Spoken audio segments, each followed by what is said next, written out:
저는 아까 소개받은 뉴저지 이튼타운 성당 장재명 파트리치오 신부입니다. 지난 대림 특강도 원래 제가 하기로 했었었죠. 그런데 그때 천재지변에 준하는 어떤 상황이 생겨서 제가 강의를 못했죠.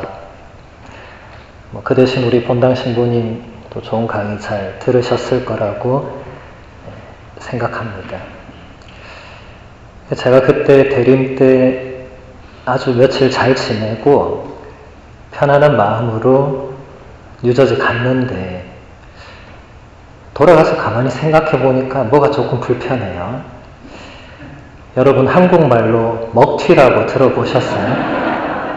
무슨 말인지 아세요? 식당 가서 맛있게 먹고 돈 안 내고 튀는 걸 먹튀라고 표현하죠. 제가 의도적으로 돈 안 낸 건 아니지만은 가만 생각하니까 이거 먹튀한 거랑 좀 비슷하다 이런 생각이 드는 거예요. 그래서 신부님, 우리 오신부님이 사순 때 2배로 하면 된다 이렇게 말씀을 하셔서 먹튀는 아니고 외상을 달아놨다 이렇게 생각하고 신부님께 오늘 2시간 하면 되냐 이렇게 여쭤보니까 그냥 1시간만 해라 이렇게 하시더라고요. 그래서 인심 좋은 식당 주인이시구나. 그래서 제가 2시간 할 수도 있지만 시간이 또 늦고 여러분들도 귀가하는 또 집들이 다 멀다고 들었어요. 교포 성당이 대부분 그러니까 그래서 짧고 굵게 해야 되는구나. 주제도 제가 신부님께 여쭤봤어요. 지난번에 먹튀했던 주제가 그대로 있는데 그걸 해야 됩니까? 아니면 제가 다른 걸 준비해야 됩니까? 하니까 아무거나 하라고 또 그렇게 하셔서 지난번 주제를 그대로 가져왔어요. 지난번 주제 기억나실지 모르겠는데 궁금해요 기도라는 주제였습니다. 기억나세요? 그래서 여러분 기도가 궁금한 분들 계실 것 같아서 그 주제를 정했고 그 주제는 사실 제가 책을 한 권 들고 왔는데 지금 잘 안 보이시죠? 인만희라는 인도 신부님이 한국말로 쓰신 책이 있어요. 제목이 궁금해요 기도입니다. 바오로딸에서 언제 나왔지? 작년 이맘때 나왔네요. 1년 됐네요. 바오로딸. 요즘 여러분 한국 책은 다 여기서 인터넷으로 다 사실 수 있죠, 그죠? 여기 본당 들어오다 보니까 책도 좀 있는 것 같던데, 그래서 관심 있는 분들은 이 책을 사서 보시면 제일 좋겠죠. 제가 이 책을 선정한 이유는 기도에 대해서 여러분들이 대부분 기도를 좀 어려워하시고 막연해하시고 내가 기도가 부족하다고 느끼고 기도가 잘 안 된다고 생각하시고 그런 분들이 많으신데 그 인만희 신부님이 그런 분들에게 아주 쉽게 기도에 대해서 설명을 잘 해주셔서 기도의 교과서 같은 그런 책입니다. 여러분 기도에 대한 책들이 많아요 사실. 근데 읽어보면 하나같이 전부 다 굉장히 어렵습니다. 사제인 제가 읽어도 굉장히 어렵고 거기서 시키는 대로 따라하면 더 어렵습니다. 그래서 저도 좀 쉽게 기도를 좀 안내해주는 책이 있으면 좋겠다라고 생각했는데 마침 이 신부님이 이렇게 쓰셔서 그래서 궁금한 분은 이 책을 사서 보시면 되고 오늘 이 책의 내용들을 제가 보면서 설명을 좀 해드리도록 할게요. 기도하기 위한 필수 조건으로 하느님을 향한 목마름을 이야기합니다. 그러한 목마름이 생긴다는 것은 큰 은총입니다. 그 은총을 받은 사람은 기도할 수 있는 시간을 기다립니다.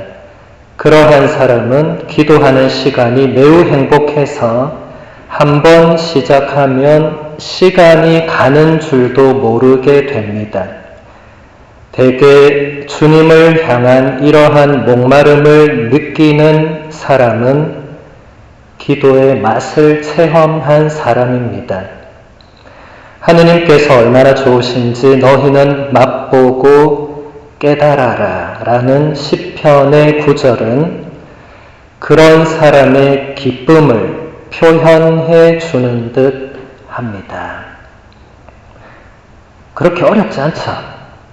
제가 이렇게 강의할 때 책을 가지고 많이 하는데 제가 책 내용을 조금 딱 읽어드리면 교우분들 얼굴 표정이 싹 바뀌어요.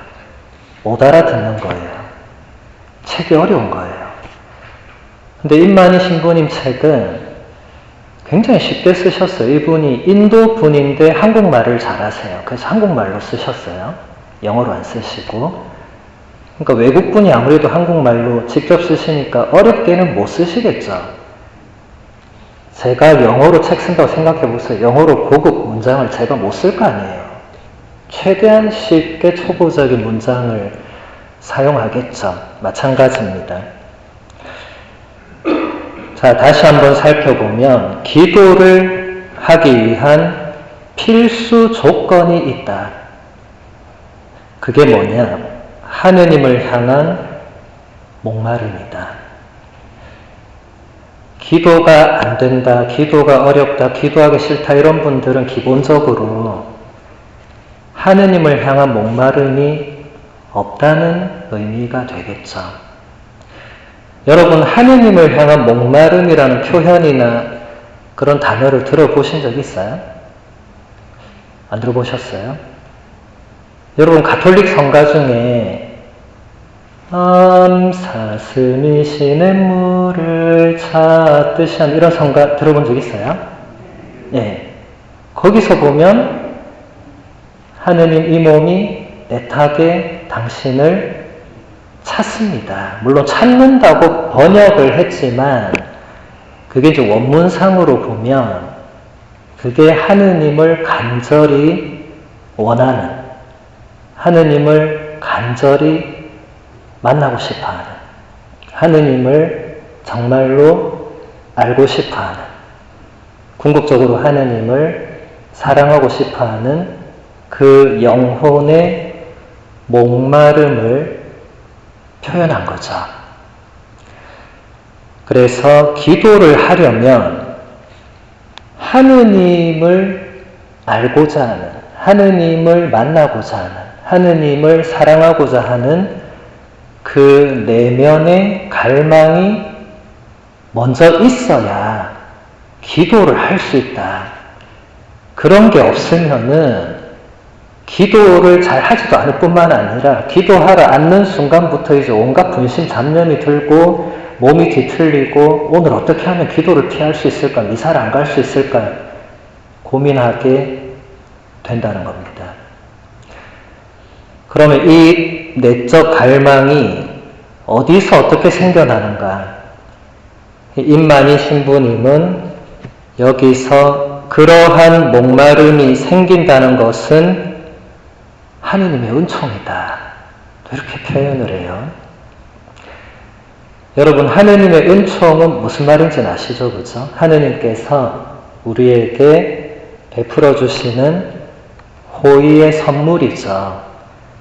여기서 중요한 것은 내가 원하는 선물이 아니고 하느님께서 원하시는 선물입니다. 여러분, 기도할 때 여러분이 원하는 걸 청하죠. 근데 하느님은 우리에게 하느님께서 원하시는 뭔가를 선물로 주십니다. 이 책에도 지금 책 앞부분 표지에 보면 이런 문장이 있어요. 기도는 하느님을 변화시키는 것이 아니라 나를 변화시킨다. 이게 이 책의 핵심 문장이 되니까 여기 써놨겠죠. 그래서 뒤에 보면은 자기 자신만의 기도를 찾기 위해서는 먼저 하느님과 사랑에 빠져야 한다. 바빠서 기도를 못했다는 것은 기도를 제대로 이해하지 못한 사람의 말입니다. 기도는 여유가 있을 때 하는 일이 아니기 때문입니다. 기도는 매 끼 밥을 먹는 일 또는 매 순간 숨을 쉬는 일과도 같다고 할 수 있습니다. 시간이 없어서 밥을 아예 먹지 않거나 바빠서 숨을 쉬지 않는 사람이 있겠습니까? 기도의 핵심은 내가 변하는 것이다. 그러니까 이 모든 것은 지금 연결되는 부분이 있거든요. 그래서 우리가 어떻게 하면 하느님을 목말라 할까? 이런 분이 계시다면 일단 기도를 하면서 자신 안에 그런 목마름을 키워나가는 것이 필요한 거죠. 이게 선물이라고 해서 또 어떤 분들은 언젠가 나에게 주시겠지 하고 계속 기다리다가 안 주시면 어떡해요? 제가 신학교에 입학했을 때, 제가 20살 때 아무것도 모르고 신학교에 입학했는데 입학하자마자 5시 반에 우리를 깨워서 6시부터 기도를 시키더라고요. 그럼 뭐 알고 했겠어요, 우리가? 막 졸고 그냥 하기 싫고, 근데 안 하면 신부가 못 되니까 열심히 앉아서 기도를 했죠. 근데 그렇게 하면서 그게 매일매일 쌓여가니까 기도의 맛을 조금씩 알게 되고 하느님을 찾게 되고 그 기도서의 내용들을 보면서 아, 나도 이렇게 되고 싶다 이런 마음이 들게 되고 기도를 그렇게 배워나가는 거죠. 근데 제가 여러분들의 이 신앙의 여정을 이렇게 옆에서 보고 또 들어보니까 예비자 교리 때부터 시작해서 세례 이후에도 기도를 이렇게 전문적으로 가르쳐 주거나 시키거나 같이 매일 하거나 이런 게 없잖아요, 거의. 우리 가톨릭 교회의 가장 큰 장점이자 단점은 알아서 해라.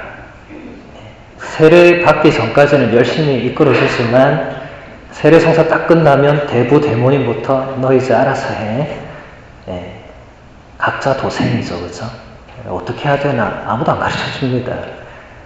그러니까 이제 뭐 레지오를 드네, 성모회를 드네, 단체 활동을 하네 이렇게 보통 시작을 하는데 그 단체들이 매일 기도를 하진 않죠. 그러다 보니까 기도를 전문적으로 혹은 체계적으로 배우고 직접 하는 이런 것들이 부족할 수밖에 없습니다. 제가 이런 얘기를 하는 것은 여러분들이 지금 신앙생활을 잘 못하고 있다거나 기도를 안 하는 분들을 질책한다거나 이런 지금 뉘앙스가 아니에요. 제가 강의하면 자꾸 신자들이 저한테 신부님 왜 우리를 자꾸 혼내십니까? 이렇게 얘기하더라고요. 저는 혼낸 적이 없습니다. 제가 저보다 선배들을 왜 혼내고 야단을 치겠어요? 제가 말씀드리고자 하는 것은 우리의 현실은 이렇고 그럼 앞으로 우리가 어떤 방향으로 나아가야 되는가를 같이 고민하고 또 좋은 실천 방향이 있으면 또 같이 찾아 나가고 기도도 혼자서도 하지만 또 함께 할 수 있는 길도 또 나름대로 찾아보고 그렇게 좋은 방향으로 가자는 의미가 있습니다. 여기서 임만희 신부님께서 하느님을 향한 목마름이 생긴다는 것은 은총이라고 하시면서 그 은총을 받은 사람은 기도의 시간을 기다린다. 여러분 오늘 저녁 미사를 기다리신 분 한번 손 들어보세요. 나 오늘 저녁 미사를 정말 간절히 기다렸다. 손 내리세요. 우리 디트로이트 성당 신자들은 솔직하신 것 같아요. 보통 이러면 손 많이 들던데 여러분들은 아주 솔직하신 것 같아요. 솔직히 별로 안 기다렸죠. 뭐 시간 되면 미사하는 거고, 미사 끝나면 강의하고, 빨리 끝나고 집에 가야지, 이제 이런 생각을 인간적으로 하게 되죠. 그래서 이런 생각들이 우리 안에서 변화되기 위해서 제가 손들라고 해본 겁니다. 미사를 내가 어떤 마음으로 대하는가 한번 생각해 보자는 거죠. 미사 매일 있죠. 저는 제 강의 때 자주 얘기합니다. 미사가 매일 있는 것은 당연한 것이 아니다. 그럼 여러분들은 아니 우리 성당 미사 매일 있는데 왜 이게 당연하지 않습니까? 이렇게 되묻겠죠. 미사가 매일 있는 게 왜 당연하지 않냐면 우리가 다음 앞에 일어날 일을 아무도 모르기 때문에 그렇죠. 여러분 얼마 전에 미얀마에 큰 지진이 났습니다. 미얀마 사람들이 그거 알고 몇 월 며칠 몇 시에 지진이 날 거니까 미리 다 준비하고 기도하고 전 그런 거 못 들어봤어요. 뉴스에서 보니까 벌써 뭐 엄청나게 지금 죽고 다치고 뭐 아직 뭐 다 파악도 안 되고 언제 다 복구될지 모르죠. 우리는 이제 그런 뉴스를 보면 아이고 우리 디트로이트가 지진이 안 나서 다행이다. 이제 이렇게 생각하겠죠. 근데 저는 그런 뉴스를 보면 이제 그분들을 위한 기도를 하면서 우리가 언제 어떻게 하느님 앞에 서게 될지 아무도 모른다는 그 생각을 늘 하게 됩니다. 언제 어떻게 될지 모르죠. 오늘 드렸던 미사가 내 생의 마지막 미사가 될 수도 있죠. 안 된다는 보장이 없죠. 오늘 밤에 하느님께서 여러분에게 오셔서 자, 베드로 이제 나와 같이 하늘나라 가자 이렇게 하실 수 있죠? 있습니까? 없습니까? 있죠? 자, 여러분 나는 매일 밤 여러분이 잠들기 전에 하느님이 오늘 밤에 나를 불러 가실 수 있다고 생각하는 분 손 들어보세요 한번. 네, 손 내리세요. 네, 역시 여러분은 솔직하시네요.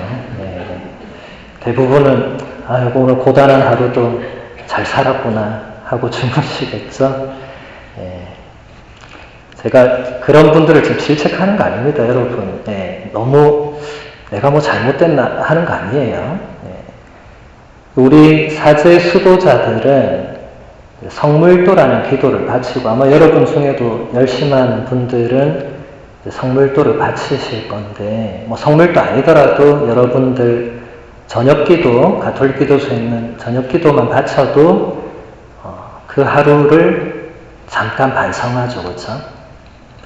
성물도 끝기도는 하루를 반성하는 시간도 있고 제일 마지막에 하느님의 강복을 청하면서 전능하신 하느님 이 밤을 편히 쉬게 하시고 거룩한 수금을 맞이하게 하소서라고 기도합니다. 오늘 잠들 그 잠을 거룩한 수금으로 표현한 거죠. 그러니까 오늘 밤 잠들고 내가 잠자고 있다가 죽을 수 있다는 그 전제가 기도문에 깔려 있어요. 그 기도를 매일 바치다 보면 오늘 밤에 하느님께서 나한테 이제 가자고 하실 수 있다는 생각이 듭니다. 물론 안 될 수도 있어요. 안 될 수도 있지만 어쩌다 한 번은 들 겁니다. 그리고 요즘 여러분들이 이제 인생을 이제 조금 오래 사신 분들은 장례 미사나 장례식 소식을 들으면 이게 남의 일 같지가 않겠죠. 제가 있는 본당도 연세들이 굉장히 많으시거든요. 그래서 그분들은 장례 미사 이런 거 한번 하면은 신부님 이게 남의 일 같지 않습니다. 이렇게 많이들 말씀하세요. 본인 차례가 가까웠다는 것을 느낀다는 거죠. 언제가 될지 모르지만 그렇게 본다면은 미사가 매일 있는 것은 당연하지 않죠. 이 미사가 생의 마지막이 될 수 있겠죠. 그렇다면은 그 미사를 기다리게 되겠죠. 실제로 여러분 병원에 계시는 환우분들, 정말 이 고통 속에 계신 분들은 사제가 병원에 찾아와서 미사나 공성체 한번 하는 것을 간절히 기다리시거든요. 정말 간절히. 그래서 저는 병원이나 그런 양로원이나 그런 시설에 가서 미사나 공성체나 뭔가를 할 때 그분들의 그 간절함을 느낍니다. 그러면서 굉장히 부끄럽죠. 저는 사제인데도 그분들보다 간절하지 않다는 것을 제가 느낄 때 굉장한 부끄러움을 느낍니다. 그분들은 오매불망 사제를 기다리는 거예요. 그분들이 미사를 올 수가 없기 때문에 사제가 오시기만을 정말 간절히 기다려요. 제가 미사를 그 병원이나 양로원 같은 곳에서 드리면 그분들이 그 미사를 거의 못 알아들으세요. 그런데도 그 간절함이 전해집니다, 저에게. 그분들이 비록 표현은 못하고 하시더라도 그 간절함이 어디선가 딱 이렇게 오거든요. 그게 하느님을 향한 목마름이겠죠. 그래서 여러분들이 당연하다고 여기고 있는 모든 것들을 당연하지 않게 받아들일 때 변화가 시작될 수 있습니다. 그래서 여기 임만희 신부님이 기도하는 시간을 기다리는 사람들은 그 시간이 매우 행복해서 한 번 시작하면 시간이 가는 줄 모르게 된다. 여러분 미사 드리면 미사 시간이 너무 행복해서 시간이 가는 줄 모르고 미사를 드립니까? 아니면 5분마다 시간 체크하고 오늘따라 저 신부가 왜 저리 말이 많나 이렇게 생각하고 지금 빨리 끝나고 나 어디 지금 약속된 장소 가야 되는데 오늘 차가 막힐 건데 이제 이런 분들도 계실 거예요. 우리 신부들은 그걸 느낍니다. 왜냐하면 우리는 앞에서 이렇게 다 보잖아요.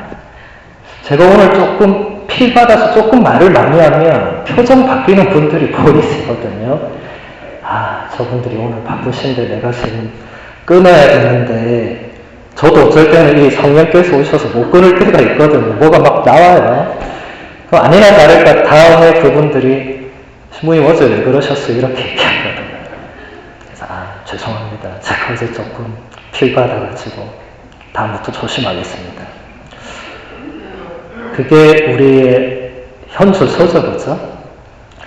시간이 가는 줄 몰라야 되는데 시간을 체크하고 있습니다.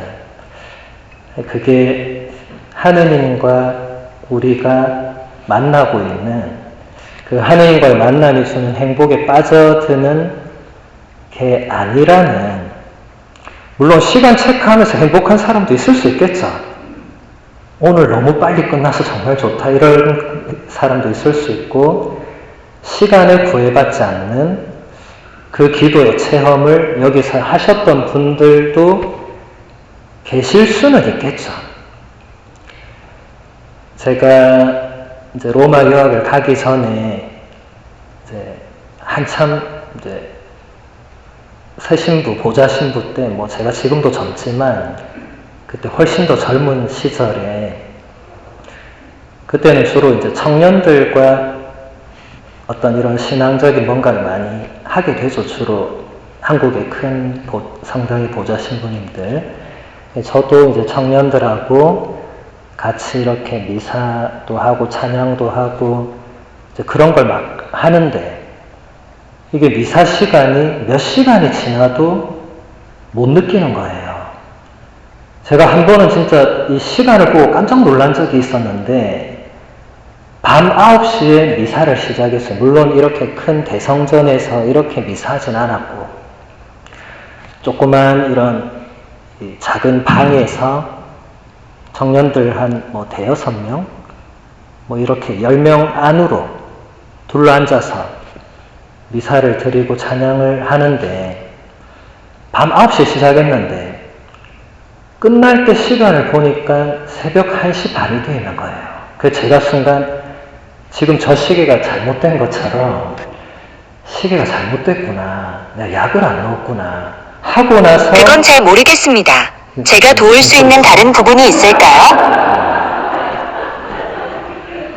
거짓말을 하지 말라는 시리에 네.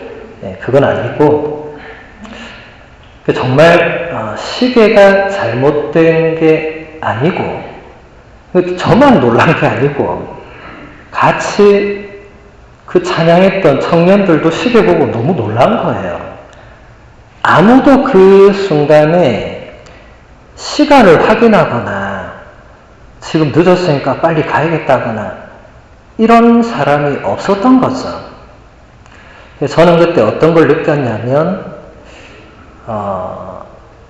이게 우리가 이 시간 안에서 사는 유한한 존재들이지만 하느님을 체험하거나 어떤 시간을 넘어서는 체험을 할 때 이게 영원을 잠시 맛보는 게 아닐까. 시간을 잊어버린다는 것. 물론 여러분 시간을 계산 잘하고 사셔야 되지만 기도할 때는 시간을 잊어버리는 것이 이게 진짜 하느님과 깊이 일치하는 그런 시간이 되는구나.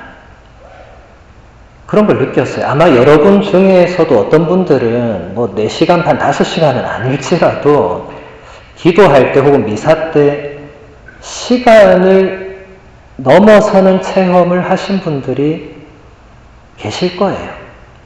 뭐 못하셨어도 상관은 없어요. 뭐 그 체험을 꼭 해야 된다 이런 건 아니니까. 근데 여기서 중요한 것은 이제 이런 체험을 하게 되면 그 사람은 이제 기도와 미사에 대해서 그냥 당연하게 생각하거나 뭐 억지로 그 시간에 앉아 있거나 그러지 않게 되고 기다린다는 겁니다. 어떤 기도나 미사가 있다라고 할 때 그 시간을 기다리게 된다. 이것이 하느님의 그 좋으심을 맛보고 깨닫는 사람의 기쁨이다. 여러분, 우리가 하느님을 기도와 미사 중이 아니어도 체험할 수 있습니다. 여러분의 삶의 현장에서도 하느님을 체험할 수 있고, 아빌라 데레사 성녀 같은 분은 부엌의 그 솥단지 사이로 하느님이 거니신다고 표현을 하세요. 주방에서 열심히 일하는 어머니들도 그 안에서 하느님을 만날 수 있고, 바깥 직장에서 열심히 일하시는 아버지, 형제님들도 그 일터에서도 하느님을 체험하고 만날 수 있습니다. 그런데 기도나 미사 시간은 그게 훨씬 더 보장된, 그리고 그 시간은 이미 다른 뭔가를 하는 게 아니고 오직 하느님과 만나고 하느님과 뭔가를 하기 위해서 내 시간을 빼는 거잖아요. 그게 봉헌입니다. 그게 희생이고. 그런데 내가 봉헌하고 희생하겠다고 와가지고는 정작 시계를 계속 보고 있으면 봉헌과 희생이 안 되겠죠. 그래서 여러분, 제가 선택과 집중이라는 표현을 강의 때 한 번씩 잘 쓰는데, 내가 뭔가를 선택했으면 거기 집중해야 된다. 왜냐하면 내가 뭔가를 선택했을 때 내가 선택하지 않은 것은 자동적으로 포기한 것이기 때문에 집중해야 된다. 그래야 그 시간에 뭔가 성과를 낼 수가 있겠죠. 여러분이 미사에 오기로 선택했고 강의를 듣기로 선택을 했는데 정작 선택해서 와서는 또 그 시간에 집중 안 하고 내가 이따가 뭘 해야 되는 다른 미래의 뭔가에 또 집중을 하면 그 시간이 나에게 줄 수 있는 그런 열매나 성과가 없겠죠. 근데 많은 분들이 미사 중에 내가 잘 집중을 못한다는 그런 고백을 많이 하세요. 뭐 솔직한 표현이기도 하겠지만 그것은 선택과 집중의 차원에서 볼 때 선택은 했지만 집중하지 못하는 그런 분들은 선택한 것에 대한 그 소중함을 다시 생각해 보라고 제가 많이 권유를 합니다. 여러분이 미사를 선택해서 왔는데 집에 누워서 드라마를 볼 수는 없죠. 반대로 집에 누워서 드라마 보는 걸 선택했으면 미사에 올 수가 없습니다. 두 가지를 동시에 다 할 수가 없습니다. 하나를 선택했으면 하나는 버린 거예요. 여러분 카드놀이 같은 거 할 때도 핵심적인 패를 가지고 있으면 중요하지 않은 카드를 버리는 패로 버려야 됩니다. 그걸 안 버리고 지고 있으면 그 게임을 이기지 못합니다. 버린 건 과감히 버리고 포기할 건 과감히 포기를 해야 그래야 뭔가를 얻을 수 있는 거죠. 기도나 미사도 제가 생각할 때는 그런 차원도 필요합니다. 선택해서 왔으면 끝날 때까지는 돌이킬 수 없는 거예요. 그날따라 본당 신부님이 필 받더라도 어쩔 수 없는 거예요. 그 필 받는 거 어쩌겠어요. 자주 안 받으시길 기도해야 되겠죠. 근데 뭐 할 수 없잖아요. 그죠? 네. 그러면 그 시간을 어쨌든 끝까지 집중을 해서 그럼 뭔가 또 얻는 열매가 있겠죠. 그래서 여러분들 앞으로 기도나 미사에 참여하실 때 오늘 제가 드린 말씀들을 생각하시면 더 집중하시는 데 도움이 될 것이고 그게 분명히 더 열매를 맺게 해줄 것입니다. 다음 구절 보겠습니다. 예수님이 가르쳐 주신 하느님은 영적인 분입니다. 그래서 그분을 만나고 그분의 말씀을 듣고 싶은 사람은 영적인 여정에 들어가야 합니다. 그 여정을 시작하지도 않고 그분의 목소리를 듣고자 한다면 답답함을 느끼기 쉬울 것입니다. 그런 사람은 하느님께서 인간의 목소리로 그분의 말씀과 생각을 알려주시기를 기다립니다. 그리고 곧 실망에 빠집니다. 그 소리를 들을 수 없기 때문입니다. 그분의 목소리를 듣는 일은 영적인 여정에 있는 사람에게 주어지는 특별한 은사입니다. 자, 여러분, 영적인 사람, 영적인 일, 영적인 독서, 영적 생활, 영성 생활 이런 말은 많이 들어보셨죠? 들어보셨죠? 육적인 삶, 육적인 생활 이런 것도 들어보셨죠? 그러니까 뭔가 영적이라는 게 자세히는 모르겠지만 적어도 육적인 뭔가랑 반대되는 게 영적인 거구나 이 정도는 우리가 유추해 볼 수 있습니다. 영적이다라는 말 자체가 이제 라틴어로 이게 스피리투알리스거든요. 라틴어 스피리투스가 영입니다. 그 성령을 말하죠. 그러니까 스피리투알리스는 스피리투스에 따르는 거죠. 그러니까 영적이라는 말은 성령의 이끄심에 따르는 것을 말합니다. 여기서 지금 인신부님이 하느님을 만나고 하느님의 말씀을 듣고 싶은 사람은 영적인 여정에 들어가야 된다. 영적인 여정. 성령께서 이끄시는 여정에 들어가야 된다. 그런데 그 여정을 시작하지 않고 하느님의 음성 혹은 성령의 음성을 듣고자 한다면 답답함을 느끼게 된다. 그런 사람은 하느님께서 인간의 목소리로 하느님의 말씀과 생각을 알려주시기를 기다리는데 들을 수 없기 때문에 실망에 빠진다. 아마 여기 앉아 계신 여러분 대부분이 느끼는 것을 임만희 신부님이 표현해 준 것이라고 생각합니다. 여러분 기도하면 하느님의 음성을 듣고 싶죠? 안 듣고 싶습니까? 듣고 싶은 분 손 들어보세요. 네. 이제 조금 더 많이 손 드시네요. 그래도 열심히 떠든 보람이 생기네요. 네. 지금 손 안 드신 분들은 제가 잘 모르겠는데 기도의 목적에 대해서 한번 잘 생각해 보시면 좋을 것 같아요. 기도를 왜 하는가? 물론 손 안 드신 분들은 지금 팔이 아프시거나 어깨가 이제 좀 경련이 있으시거나 뭐 여러 가지 있을 수 있겠죠. 근데 중요한 것은 영적인 여정에 들어가지 않고는 하느님의 음성을 들을 수가 없다. 그럼 도대체 영적인 여정이 무엇이냐? 영적인 여정이란 것은 쉽게 말하면은 제가 아까 영적인 게 뭐라고 했어요? 성령께서 이끌어 주시는 대로 따라가는 거다. 그럼 영적인 여정도 그대로 붙이면 되잖아요. 성령께서 이끌어 주시는 대로 따라가는 여정이다. 그렇죠? 그럼 성령께서 여러분을 언제 이끌어 주십니까? 여러분 성령을 언제 받으셨어요?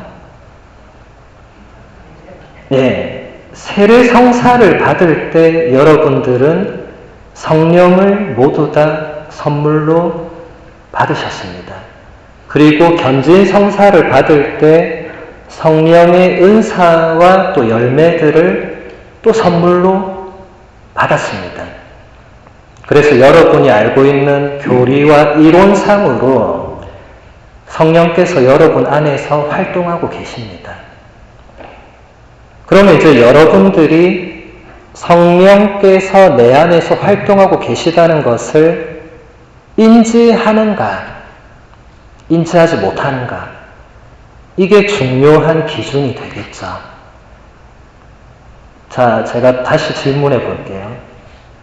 여러분이 살아가면서 성령께서 나를 이끌어 주신다고 느끼는 분 한 분 손 들어보세요. 나는 느낀다.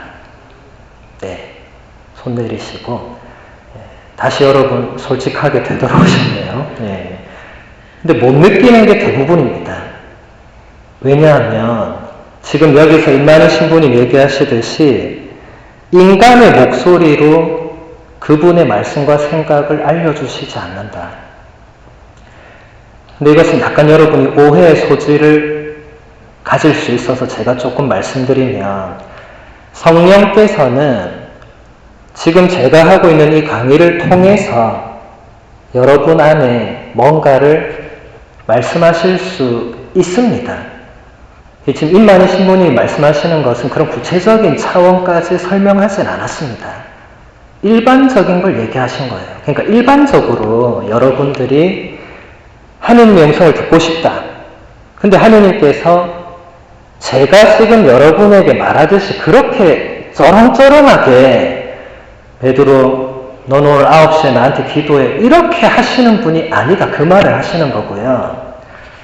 성령께서는 오늘 미사와 지금 이 강의 그리고 그 시간뿐만 아니라 여러분의 그 하루 안에서 뭔가를 통해서 혹은 통하지 않고서도 여러분 내면에서 혹은 이렇게 외적인 뭔가를 통해서 성령께서 여러분에게 뭔가를 말씀하시는 분이십니다.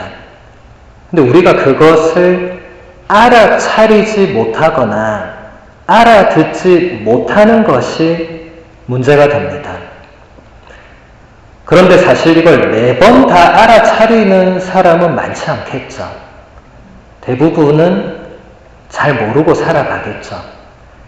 매번 알아차리려면 매번 이 영혼이 오로지 하느님께 완전히 올인을 하고 있어야 되는데 우리는 사실 그렇게 살지는 않죠. 그렇지만 적어도 여러분들이 앞으로 기도할 때 이게 하느님의 뜻인가 아닌가 하는 것을 올바르게 분별할 수 있는 그런 거 필요하겠죠. 그것을 우리 가톨릭 용어로 식별이라고 표현합니다. 식별. 일반적으로 분별이라는 표현은 옳고 그른 것을 판단하는 걸 말해요. 근데 우리가 교회에서 식별이라고 표현하면 그게 하느님의 뜻이냐 아니냐, 그게 성령께서 나에게 뭔가를 말씀하시는 거냐 아니냐를 구분할 줄 아는 그런 거예요.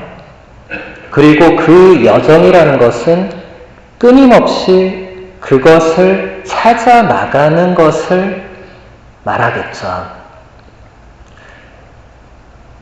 이게 자주 일어나고 이렇다기보다는 여러분들이 여러분 내면 안에서 온갖 분심 잡념이 아침에 눈 떠서 자기 전까지 끊임없이 올라오죠. 안 올라옵니까? 여러분 아무 생각 없이 그냥 하루를 그냥 사세요? 대부분은 올라오죠. 그게 너무 많이 올라와서 우리가 5만 가지 생각을 다 한다고 표현하죠. 근데 학자들은 실제로 우리가 하루 종일 떠오르는 분심 잡념이 5만 가지는 된다고 합니다. 이 짧은 24시간, 아니 잠자는 시간 빼면 20시간도 안 되는 그 짧은 시간을 사는데 떠오르는 것은 5만 개다. 거기서 하느님의 음성, 성령의 뜻을 딱 이렇게 떼내는 것은 대단한 영적인 통찰력을 요구하겠죠. 근데 우리가 그렇게 하루를 돌아볼 때 그렇게 찾아내기는 쉽지 않지만 적어도 여러분들이 기도 중에 하느님께 이렇게 물을 수 있어요. 예를 들어 하느님 저에게 무엇을 원하십니까? 오늘 미사와 특강을 가기를 원하십니까? 아니면 오늘은 제가 쉬기를 원하십니까? 그럼 하느님께서 오늘 쉬어라 이렇게 말씀하시는 분은 아니죠. 그렇다고 너 오늘 반드시 가라 이렇게 말씀하시는 분도 아니죠. 그럼 사람들이 저한테 묻습니다. 그럼 선택은 제가 하는 거 아닌가요? 아까 신부님 선택과 집중하라고 했으면 내가 선택하고 내가 집중하는 거 아닌가요? 맞습니다. 맞는데 여러분이 이미 기도할 때 그런 질문을 던졌다는 자체가 여러분이 뭔가를 마음대로 하겠다고 하지 않고 하느님이 원하시는 방향으로 내 삶을 그렇게 살겠다는 그 원의 표현이잖아요. 지금 아마 조금 이해가 안 되시는 분들이 계실 것 같아요. 제가 조금 더 쉬운 예를 한번 들어보겠습니다. 제가 작년에 북미주 전체 수녀님들 연피정이 있었어요. 여기 뭐 수녀님이 안 계시니까 뭐 여러분 잘 모르시겠지만 북미주의 한인들 성당에서 소임하시는 한인 수녀님들이 많이 계세요. 신부님들만큼은 아니지만은 좀 계시거든요. 그분들이 1년에 한 번 연피정을 하십니다. 작년에도 뉴멕시코에 아까 우리 요셉 형제님이 뉴멕시코 그 뭐 침묵 피정집 있던 그 피정집인데 거기서 했어요. 거기서 하는데 거기 수녀님들이 그 피정을 한 달 앞두고 저한테 전화가 왔어요. 신부님 우리 연피정을 해야 되는데 연피정 지도 신부님이 갑자기 못 하시게 돼서 피정을 취소하거나 이제 새로운 지도 신부님 구해야 되는데 제가 좀 할 수 있겠냐고 물으시는 거예요. 그래서 제가 단칼에 거절했습니다. 단칼에. 네. 여러분 수녀님들이 어떤 분들인지는 다 아시잖아요. 직접 보지는 못해도 평생 기도하고 사시는 분들인데 제가 그분들 앞에 가가지고 매일 미사하고 강의하고 면담하고 못한다고. 네. 못한다고 전화 끊었어요. 네. 수녀님이 애타는 목소리로 신부님 우리가 정말 급하게 강사를 여기저기 다 찾았고 신부님 마저 안 해주시면 이거 정말 취소해야 될 수도 있고 막 얘기하는데 그 저한테 중요하지 않잖아요. 그래서 선생님 제가 그때 일정도 있고 죄송한데 도저히 안 되겠습니다. 죄송합니다 하고 전화 끊었어요. 전화를 끊고 이제 기도 시간이 되어서 제가 이제 조배하러 가는데 지난번에 제가 대립 먹튀 이후로 마음이 불편했던 이게 그때도 딱 앉았는데 마음이 뭔가 좀 불편해요. 그러면서 아까 수녀님이 그 마지막 음성이 귓가에 맴돌아요. 신부님이 안 해주시면 우리 취소해야 되고 나 상관없는데 근데 그게 계속 귓가에 이렇게 맴돌아요. 그래서 나 상관없다고 하면서 이렇게 예수님을 바라보게 됐죠. 그래서 예수님한테 그랬죠. 예수님 제가 거기 가야 됩니까? 예수님은 대답을 안 해요. 그래서 제가 안 가도 되겠죠? 그러니까 또 대답을 안 해요. 가야 되나 말아야 되나 이러고 있는데 갑자기 마음속에 그 불편함이 계속 이렇게 올라오는 거예요. 불편한 건 이유가 있는 거잖아요. 그래서 제가 생각을 했죠. 내가 왜 불편해야 되냐. 나하고 아무 상관도 없는데 맞잖아요. 인간적으로 일단 맞잖아요. 저는 수도자도 아니잖아요. 그거 저한테 미리 얘기된 거 아니잖아요. 갑자기 요청했는데 저하고 일정이 안 맞으면 안 하면 되잖아요. 맞잖아요. 근데 불편한 거예요, 뭔가가. 그래서 하느님, 이렇게 다 돼서, 이게 근데 왜 저한테 이렇게 불편한지 모르겠다. 이게 도대체 무엇입니까? 그러니까 그 제 마음 속에서 네가 가야 되지 않겠냐 이런 뭔가가 느껴지는 거예요. 그 불편함 속에서. 그래서 이 불편함이 그 이유인가. 그래서 제가 똑같이 또 얘기했죠. 아니 하느님 제가 수도자도 아니고 제가 지금 6월에 그때 일정도 있고 제가 수녀님들이 저보다 다 수도 생활도 오래 하시고 제가 거기 가서 뭘 하겠습니까? 이렇게 얘기를 하니까 그 불편함 속에서 제 마음속에서 올라왔던 문장이 네가 하는 게 아니고 내가 하는 거다. 이런 게 올라와요. 제가 가만히 이렇게 생각을 했어요. 제가 가서 뭐 하는 게 아니고 예수님께서 나를 통해서 하신다. 제가 가만히 생각해 보니까 신학교 1학년 때부터 이거를 제가 많이 들었어요. 여러분이 사제가 되면 사제가 하는 것은 사제 개인이 하는 게 아니라 예수님께서 사제를 통해서 하신 이론적으로 제가 한 300번은 넘게 300번이 어디예요?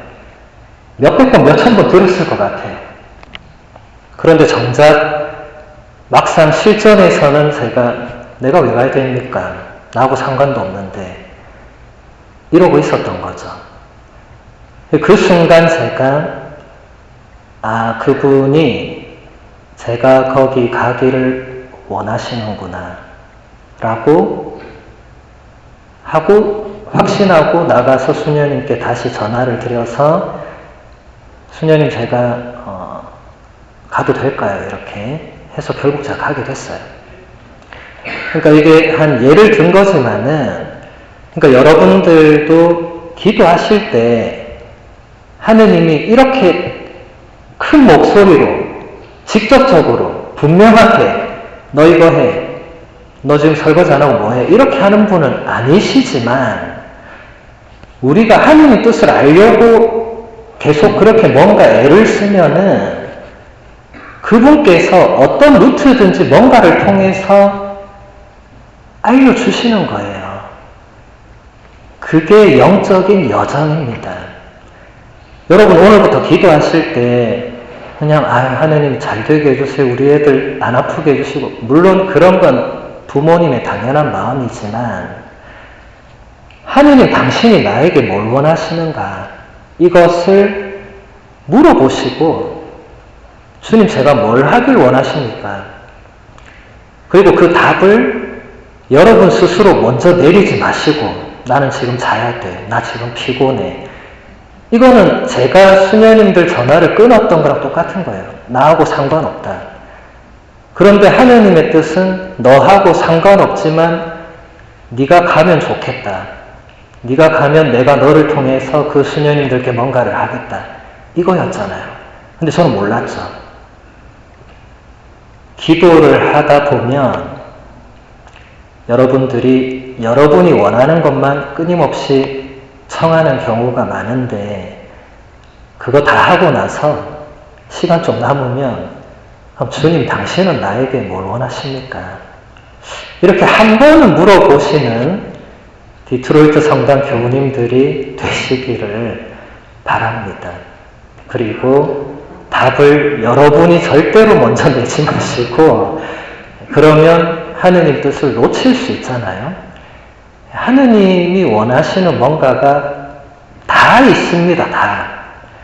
하느님은 우리 한 사람 한 사람에게 원하시는 게 있어요. 다 다릅니다. 그게 뭔지 몰라요. 여러분 각자가 찾아 나가셔야 됩니다. 쉽지는 않죠. 영적인 여정이 쉽다고 어느 누구도 그런 말을 하지 않습니다. 어렵습니다. 어렵지만 하느님은 당신을 찾는 영혼들을 그냥 어렵게 가만히 내버려 두는 분이 결코 아니시거든요. 당신을 찾으려고 애를 쓰면 애쓸수록 하느님은 우리에게 가까이 오는 분이십니다. 그걸 체험한 분들은 그걸 아마 느끼실 거예요. 하느님은 막연한 분이 절대로 아닙니다. 하느님은 뒷짐지고 저 멀리 계시는 그런 염라대왕 같은 분이 절대로 아닙니다. 그분은 가까이 계신 분이에요. 아빌라의 데레사 성녀가 그분이 솥단지 사이에 거니신다는 표현을 무슨 의미로 하셨을까 한번 잘 생각해 보시면 좋겠어요. 멀리서 그냥 근엄하게 잘하나 잘못하나 그거 보고 계시고 잘못하면 혼내고 내가 아프면 아이고 하느님께 벌 받았구나 그런 차원의 하느님은 아니십니다. 한 부분만 더 보도록 하겠습니다. 하느님께서는 당신의 뜻을 우리가 함께 살고 있는 사람들의 목소리를 통해서 말씀하실 수도 있고 우리의 내면에서 말씀하실 수도 있습니다. 누군가가 하느님의 목소리를 들었다고 한다면 그 사람의 삶을 보고 그게 사실인지 아닌지 알 수 있습니다. 그 말이 사실이라면 그는 더 이상 예전과 같은 삶을 살지는 않을 것이기 때문입니다. 하느님의 목소리는 한 사람 한 사람에게 고유한 방식으로 주어지는 은총이며 각자가 알아들을 수 있는 방식으로 전해집니다. 따라서 우리는 다양한 방법으로 말씀하시는 하느님의 목소리를 듣기 위해서 귀를 기울여야 합니다. 제가 길게 얘기한 거 임만희 신부님이 한 단락으로 아주 잘 설명하고 계시죠, 그렇죠? 하느님은 당신의 뜻을 우리 주변의 누군가의 이야기를 통해서 말씀하실 수도 있다. 여러분 그런 거 느낄 때 있죠? 누군가랑 대화하는데 이건 분명히 저 사람이 하는 말이지만 저 사람 말을 통해서 하나님께서 나에게 하시는 말씀이고 이런 걸 느낄 때가 있을 것입니다. 뭐 없어도 상관없습니다만은 성경 공부를 그룹으로 하시는 분들이나 또 제가 요즘 수요일마다 그 온라인 그 줌으로 교리를 가르치고 있는데 끝나면 그룹 나눔이란 걸 하거든요. 그 줌 안에서도 그 가능은 한데 어쨌든 그걸 해서 사람들이 그 시간 강의를 듣고 느낀 것을 서로 얘기해요. 근데 사람들이 그 시간이 끝나면 많은 경우에 저에게 신부님 오늘 나눔 시간에 아주 신비한 체험을 했다는 거예요. 강의 시간에 체험했던 사람은 거의 없어요. 강의는 맨날 어려웠습니다. 신부님 이해가 안 됩니다. 막 이렇게 하는데 나눔 시간에 신부님 어떤 분이 저기 뭐 캐나다 어디 사시는 분이 어떤 얘기 했는데 너무 신기하게도 지금 내가 뭔가 생각하고 있는 부분을 정확하게 그분의 말을 통해서 뭔가 하느님이 나에게 말씀하시는 것 같은데 이게 무엇이냐고 묻는 분이 계세요. 저는 그렇게 얘기하죠. 아마 하느님께서 그분을 통해서 우리 형제님에게 말씀하신 게 맞을 겁니다. 저도 그런 체험들을 할 때가 있습니다. 뭐 그리고 꼭 나눔이 아니더라도 우리가 뭐 일상의 대화를 하더라도 그 안에서 저거는 뭔가 하느님께서 나한테 지금 원하시는 그런 내용인 것 같은데 이럴 수 있어요. 정작 그 당사자는 전혀 그런 걸 모르죠. 그냥 말하는 거예요. 이것은 여러분 일상의 수다 안에서도 우리 아주머니들, 자매님들이 수다의 힘으로 살아가시잖아요. 그 수다 안에서도 뭐 어쩔 땐 수다에 정신없이 그냥 빠질 때 돌아오면 오늘 너무 내가 수다 떨었구나 힘 빠질 때도 있지만 근데 또 어떤 때는 오늘 아까 그 자매가 뭔가 얘기한 거는 이게 뭔가 내 마음을 건드렸다. 그런 적이 있을 수 있어요. 여러분 그런 게 있으면 아까 제가 한 것처럼 그걸 그냥 내버리시지 말고 하느님께 그걸 가지고 얘기를 하는 거죠. 저도 뭐가 불편하니까 가서 얘기한 거잖아요. 감실 앞에 가서 예수님 이게 왜 불편합니까?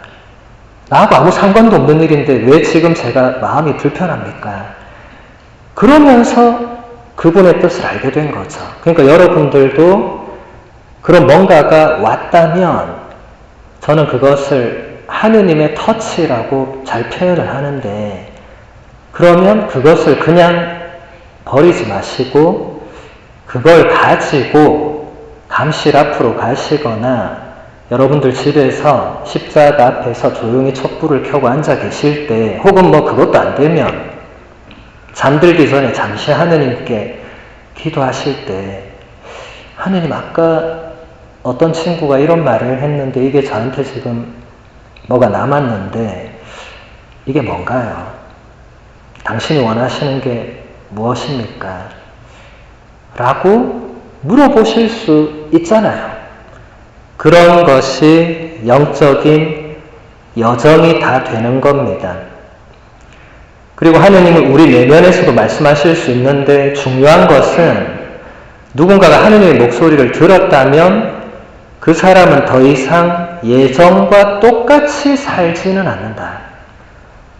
하느님의 뜻을 알아차린 사람은 하느님의 뜻대로 뭔가를 실천하려고 노력하기 때문에 예전에 하느님의 뜻을 전혀 모를 때와 다를 수밖에 없습니다.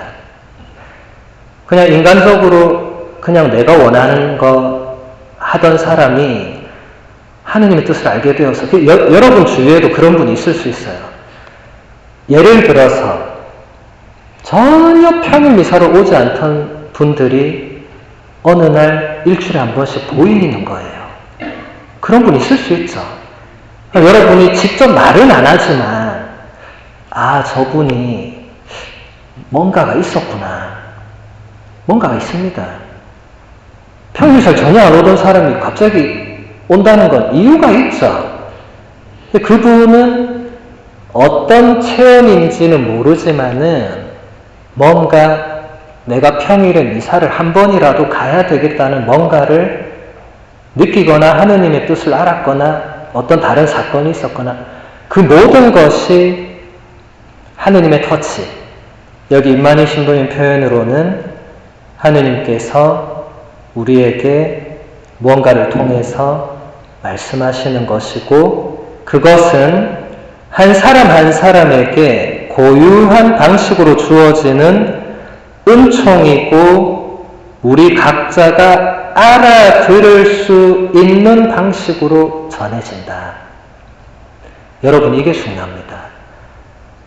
여러분 성령 기도회 하시는 분들이 이런 것 좀 조심해야 되는데, 성령 기도회, 성령 대회, 성령 묵상에 가면 막 방언을 하고 막 이렇게 막 사람들이 거기 막 이 무아지경에 빠져요. 거기서 물론 하나님의 음성을 듣습니다.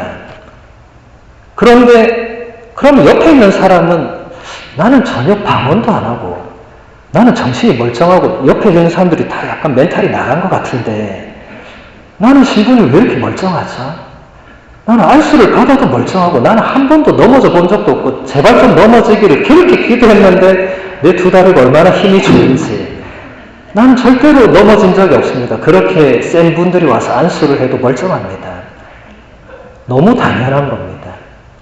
여기서 지금 얘기하잖아요. 각자에게 고유한 방식으로 하느님은 말씀하신다. 어떤 분에게는 환시를 통해서, 어떤 분에게는 무아지경 안에서, 어떤 분에게는 방언을 통해서 말씀하실 수 있죠. 근데 또 어떤 분에게는 전혀 아무것도 아닌 멀쩡한 상태에서 혹은 심지어 부부싸움을 하고 돌아섰는데 뭔가 탁 오는 경우도 실제로 있습니다. 저는 그런 부부들의 체험도 들은 게 있어요. 정말 열심히 싸우고 집어 던지고 돌아섰는데 뭔가가 탁 왔다는 분이 계셨어요. 여러분도 그럼 참 좋겠죠. 그럼 부부싸움이 빨리 좀 끝날 수 있으니까. 네. 그러니까 하나님은 언제 어디서 어떻게 말씀하실지 모르지만 중요한 것은 한 사람 한 사람에게 고유한 방식으로 각자가 알아들을 수 있도록 말씀하시고 따라서 우리는 다양한 방법으로 말씀하시는 하느님의 그 소리 혹은 하느님의 뜻을 알고 듣기 위해서 노력을 해야 된다. 간단한 거죠. 뭔가가 이렇게 내가 생각하거나 분심 잡념 중에라도 혹시 이게 하느님의 뜻일까? 오늘 본당 신부님이 지나가는 말로 우리 베드로씨 평일에도 보면 좋겠네요. 이러고 지나가 버릴 수 있어요. 신부님은 솔직히 아무 뜻 없이 그냥 던진 말일 수 있는데 그 베드로씨는